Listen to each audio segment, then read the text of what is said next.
اعوذ باللہ من الشیطان الرجیم بسم اللہ الرحمن الرحیم ان الساعة آتیة اکاد اخفیها لتجزى كل نفس بما تسعى، اور یقیناً قیامت آ کر رہے گی، میں چاہتا ہوں کہ اس کے آنے کے وقت کو چھپائے رکھوں تاکہ ہر شخص کو اس کی کوشش کا بدلہ دیا جائے۔ یہ آیت نمبر 15 ہے سورہ طٰہٰ کی۔ اس میں اللہ تعالیٰ قیامت کے بارے میں بیان فرما رہے ہیں۔ اگر آپ تھوڑا سا غور کریں تو اس سے پچھلی آیتوں میں آیت نمبر 13 اور آیت نمبر 14 میں عقید رسالت اور عقید توحید کی بات کی گئی تھی، یعنی ایمان کے جو 3 جز ہیں، عقید توحید، عقید رسالت اور عقید آخرت، یہ تینوں باتیں ان 3 آیتوں میں بیان کر دی گئی ہیں۔ آیت نمبر 13 میں یہ بات آئی تھی کہ وَأَنَا اخْتَرْتُكَ فَاسْتَمِعْ لِمَا يُوحَىٰ، یعنی ہم نے تم کو چن لیا ہے، نبوت کے لیے منتخب کر لیا ہے، لہٰذا جو وحی کی جاتی ہے اس کو خوب غور سے سنو۔ اس کے بعد کی آیت نمبر 14 میں یہ بات آئی تھی کہ یقیناً میں ہی اللہ ہوں، انی انا اللہ لا الہ الا انا فاعبدنی، اور میرے سوا کسی اور کو نہیں پکارنا، کسی اور کو الہ نہیں سمجھنا۔ یہ توحید کی بات آ گئی تھی۔ ابھی اس آیت میں آخرت کی بات کو بڑے بھرپور انداز میں اللہ تعالیٰ بیان فرما رہے ہیں، اور پھر اس کی تائید کرتی ہوئی بے شمار آیتیں کلام پاک میں آپ کو ملیں گی، اور بہت سی حدیثیں، متواتر حدیثیں آپ کو جو ہے قیامت کی تائید میں ملیں گی۔ تو اصل میں یہ عقیدے کی بات ہے، ایمان کی بات ہے، اور اس کو اچھی طریقے سے سمجھ لینا ضروری ہے، کیونکہ ایمان اور عقیدہ جب پختہ ہو جائے گا تو پھر عمل میں زور آ جائے گا، مضبوطی آ جائے گی اور مزہ آ جائے گا، اور اس کا اثر جو ہے ظاہر ہوگا۔ اور ان تینوں میں بھی ایمان کے جو 3 جز ہیں، عقید توحید، عقید رسالت اور عقید آخرت، تو اس میں عقید آخرت کی بڑی اہمیت ہے، اور یہ ایک انقلابی عقیدہ ہے، عقیدے کا جز ہے، اس لیے کہ اگر کسی کا عقید آخرت اچھا ہو جائے اور مضبوط ہو جائے، اور یہ بات اس کے سامنے واضح ہو جائے کہ ایک دن آئے گا مجھے اپنے رب کے حضور حاضری ہوگی، اور جو ہے وہ بڑی عدالت میں مجھے جانا ہوگا، اور پھر وہاں پر میرے ایک ایک عمل کا جو ہے سوال کیا جائے گا اس کے بارے میں، اور مجھے اس کے جوابات دینے ہوں گے درست۔ تو یہ جو ہے اگر سوچ کے جو زندگی گزارے گا تو پھر اس کی زندگی کے احوال ہی بدل جائیں گے، نیکیوں کی طرف رغبت اور گناہوں اور برے کاموں سے جو ہے وہ خود بخود جو ہے اس سے بچنا شروع کر دے گا۔ تو یہ باتیں اس لیے جو ہے بڑی تفصیل طلب ہیں، اس لیے روزانہ ایک آیت بیان کی جا رہی ہے، ایمانیات کے متعلق ہے، اور یہ بہت ہی اہم عقیدے کے متعلق بات چل رہی ہے، اور عقیدہ اگر مضبوط ہو جائے گا تو پھر سارے کام اچھے ہو جائیں گے خود بخود۔ اس آیت میں اللہ تعالیٰ نے عقید آخرت کا جو بیان کیا ہے اس میں 3 باتیں بیان کی ہیں۔ ان الساعہ، سب سے پہلے ساعہ قیامت کے لیے لفظ آتا ہے، قیامت کو کہا جاتا ہے ساعہ، اور پھر یہ اللہ تعالیٰ فرماتے ہیں کہ بے شک یقیناً قیامت آنے والی ہے۔ ایک چیز یہ، دوسرے یہ کہ آتیتن اکاد اخفیہا، دوسری بات یہ فرماتے ہیں اللہ تعالیٰ کہ اس کو میں چھپا کر رکھنا چاہتا ہوں، اور تیسری بات لتجزا کل نفس بما تسعی، تیسری بات اسی آیت میں یہ فرماتے ہیں کہ یہ اس وجہ سے آئے گی کہ ہر شخص کو اس کی کوشش کا بدلہ مل جائے۔ تو سب سے پہلی بات اس آیت کی یہ ہے کہ ان الساعہ، بے شک قیامت آنے والی ہے، یعنی قیامت کے آنے میں کوئی شک و شبہ ہے ہی نہیں، یقیناً وہ آنے والی ہے۔ یہ اس وجہ سے کہا جا رہا ہے کہ بہت سے کفار اور جو منکرین آخرت ہیں وہ اس کا انکار کرتے ہیں۔ جب ان سے کہا جاتا ہے کہ قیامت آنے والی ہے، حساب کتاب کی تیاری کرو، دنیا میں اچھے کام کرو تاکہ اللہ کے پاس جانے کے بعد جواب دینا ہوگا، تو وہ مذاق اڑاتے اور یہ کہتے کہ ان ہی الا حیاتنا الدنیا نموت ونحیا وما نحن بمبعوثین۔ یہ سورہ مومنون پارہ 18 میں جو ہے یہ بات آئی ہے کہ یہ کہتے ہیں کہ یہیں کی زندگی، دنیاوی زندگی ہی ہے سب کچھ، ان ہی الا حیاتنا الدنیا، اور جو ہے یہیں پر مرنا اور یہیں پر جینا ہے، اس کے علاوہ اور کچھ بھی نہیں ہے۔ تم لوگ یہ جو باتیں کر رہے ہو، قیامت ویامت کچھ آنے والی نہیں ہے، بلکہ یہیں پر جینا ہے، یہیں پر مرنا ہے، یہیں کی زندگی ہے، یہیں پر گزارنا ہے ہمیں، یہ کہہ کر مذاق اور ٹھٹا کرتے تھے۔ تو اللہ تعالیٰ فرماتے ہیں ایسا نہیں ہے، بلکہ قیامت آنے والی ہے، اور بڑے وثوق کے ساتھ کہہ دیا کہ قیامت آنے والی ہے۔ اس کے بعد دوسرا اس کا جو ہے پاٹ اللہ تعالیٰ بیان فرماتے ہیں کہ اکادو اخفیہا، ہم نے اس کو چھپا کر رکھا۔ یعنی چھپا کر رکھنے کا مطلب یہ ہے کہ ہم نے اس کو اپنی مخلوقات میں سے کسی کو بھی نہیں بتایا، کسی کے اوپر ظاہر نہیں کیا، حتیٰ کہ انبیاء کرام کے اوپر بھی اور فرشتوں کے اوپر بھی اس کو ظاہر نہیں کیا کہ وہ اس کا وقوع کب ہونے والا ہے۔ یعنی حتیٰ کہ یہاں تک کہ سید الانبیاء کو بھی جو ہے اس کا علم نہیں کہ قیامت کب آنے والی ہے۔ قیامت کے بارے میں اللہ تعالیٰ نے کسی کو نہیں بتایا۔ ان اللہ عنہ علم الساعہ وینزل الغیث ویعلم ما فی الارحام وما تدری نفس ماذا تکسب غدا وما تدری نفس بأی ارض تموت ان اللہ علیم خبیر۔ سورہ لقمان پارہ 21 میں اللہ تعالیٰ اس کا تذکرہ فرما رہے ہیں کہ بے شک یہ 5 چیزوں کا علم ہمارے پاس ہی ہے۔ اس میں سب سے پہلی بات جو ہے قیامت ہی کی آ رہی ہے، ان اللہ عنہ علم الساعہ، اس کو اللہ تعالیٰ نے چھپا کر رکھ دیا ہے، اور یہ اس کا علم صرف اور صرف اللہ کے پاس ہے قیامت کے بارے میں۔ اور دیگر 4 چیزوں کا جو ہے اس میں تذکرہ کیا، اور ایک چیز سب سے پہلی جو بتائی وہ قیامت ہی کی بتائی۔ اور جو ہے احادیث میں بھی یہ بات آئی ہے، اور حدیث جبرائیل جو سب سے مشہور حدیث ہے، اور اس میں بھی جو ہے جب حضرت جبرائیل امین حاضر ہوئے نبی صلی اللہ علیہ وسلم کے پاس اللہ کے حکم سے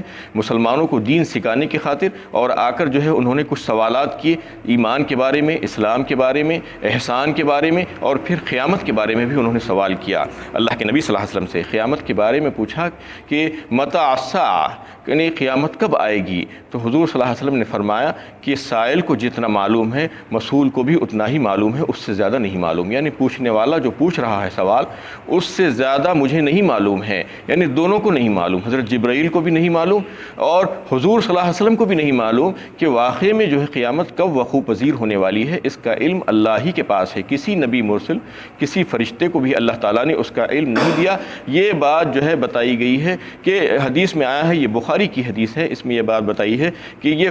مفتاح الغیب ہے۔ مفتاح الغیب یعنی غیب کی کنجیاں ہیں جو اللہ ہی کے پاس ہیں، وَعِندَهُ مَفَاتِحُ الْغَيْبِ لَا يَعْلَمُهَا إِلَّا هُوَ۔ سورہ انعام پارہ 7 میں اللہ تعالیٰ اس کو فرماتے ہیں کہ یہ تمام چیزیں، بہت سی چیزوں کو ہم نے جو ہے چھپا کر رکھ لیا ہے، اور یہ جو ہے غیب کی باتیں ہیں، غیب کی کنجیاں ہیں، اس لیے علام الغیوب جو ذات ہے وہ صرف اور صرف اللہ ہی کی ہے، اللہ کے سوا کوئی اور یہ دعویٰ نہیں کر سکتا کہ مجھے بھی علم الغیب دیا گیا ہے۔ ہاں اللہ کے پاس جو ہے علم اپنا ذاتی ہے، اور دوسروں کو وہ جو کر دیتے ہیں وہ عطائی ہے۔ اللہ کے پاس کامل علم ہے، اور جو دوسروں کو دیتے ہیں وہ جو ہے جزئی علم ہوتا ہے۔ اللہ کے پاس مکمل ہے اور دوسروں کے پاس ناقص ہے۔ تو اس طریقے سے جو ہے اللہ تعالیٰ علام الغیوب ہے، اور دوسروں کو جو علم بانٹتے ہیں وہ تھوڑا تھوڑا علم بوقت ضرورت اللہ تعالیٰ عطا فرماتے ہیں۔ تو اس میں یہ جو بات بتائی گئی کہ اس کو ہم نے چھپا کر رکھا ہے۔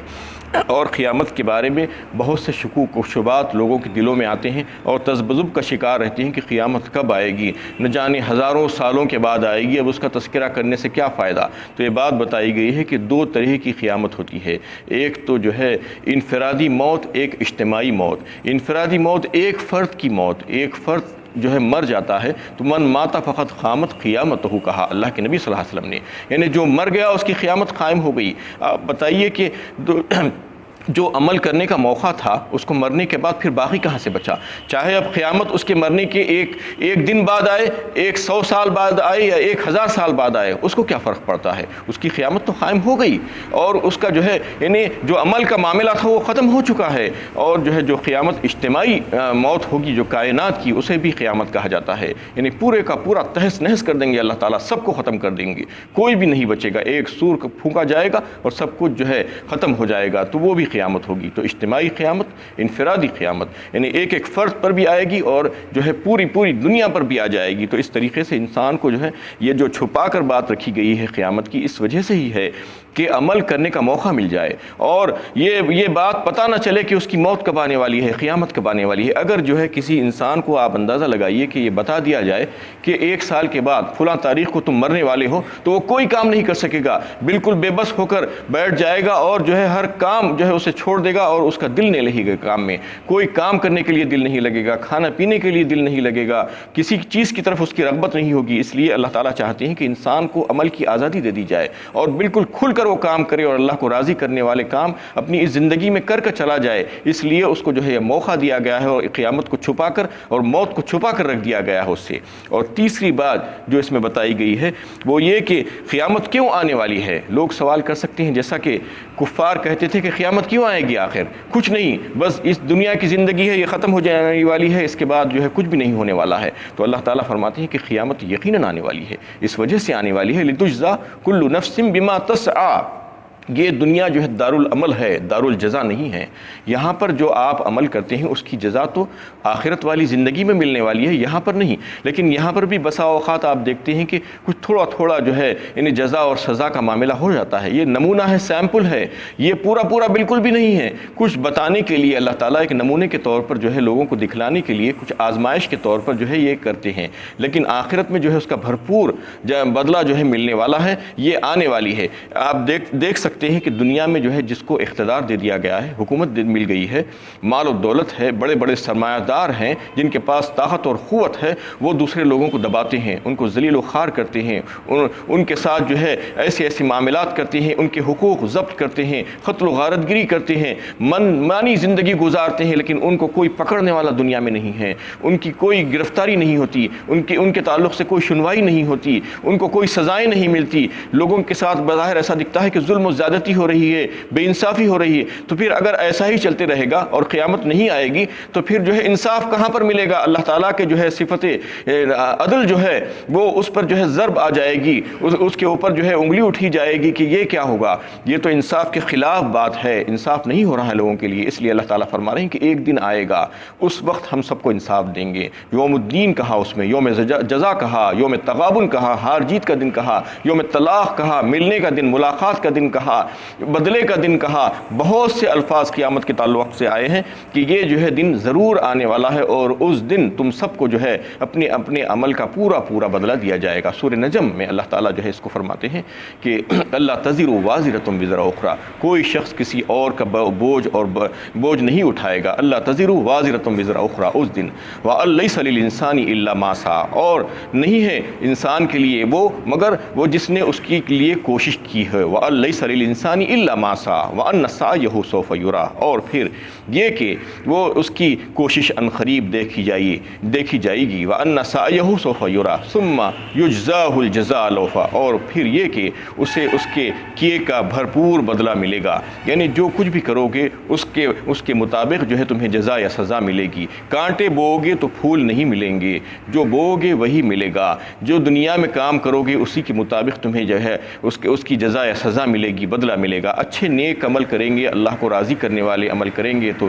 جنت اس کا بدلہ ہوگی، اور نافرمانی کریں گے اور منمانی زندگی گزاریں گے تو پھر جو ہے دوزخ تمہارا انتظار کر رہی ہے۔ اللہ تعالیٰ یہ کہنا چاہتے ہیں لیس بامانیکم ولا امانی اہل الکتاب من یعمل سوءا یجزا به ولا یجد له من دون اللہ ولیا ولا نصیرا۔ سورہ نساء پارہ 5 میں اللہ تعالیٰ فرماتے ہیں کہ یہ آرزوؤں سے، امیدوں سے اور خواہشوں سے کام چلنے والا نہیں ہے۔ تمہاری آرزو اور تمہاری امیدیں یہ جو ہے کچھ کام کرنے والی نہیں ہے، اللہ کے نزدیک کچھ حیثیت نہیں رکھتی۔ اہل کتاب کی آرزویں کچھ اللہ کے نزدیک کوئی اہمیت نہیں رکھتی کہ فلاں سے ہماری محبت ہے، فلاں سے ہماری نسبت ہے اور فلاں سے ہمارا تعلق ہے، یہ چل جائے گا، جو سمجھ رہے ہو یہ نہیں چلے گا، بلکہ جو برا عمل کرے گا اس کا برا بدلہ پائے گا، اور اللہ کے پاس کسی اور کو اللہ کے مقابلے میں حامی و مددگار اور ناصر نہیں پائے گا۔ یعنی بہت سے لوگ یہ سمجھتے ہیں کہ ہمارا رشتہ فلاں سے ہے، فلاں سے ہے، ہمارا حسب نسب تو ایسا ہے۔ ایک حدیث میں آتا ہے، اللہ کے نبی صلی اللہ علیہ وسلم نے فرمایا کہ اگر تمہارا عمل تمہیں پیچھے چھوڑ گیا تو تمہارا حسب نسب تمہیں آگے نہیں بڑھا سکتا۔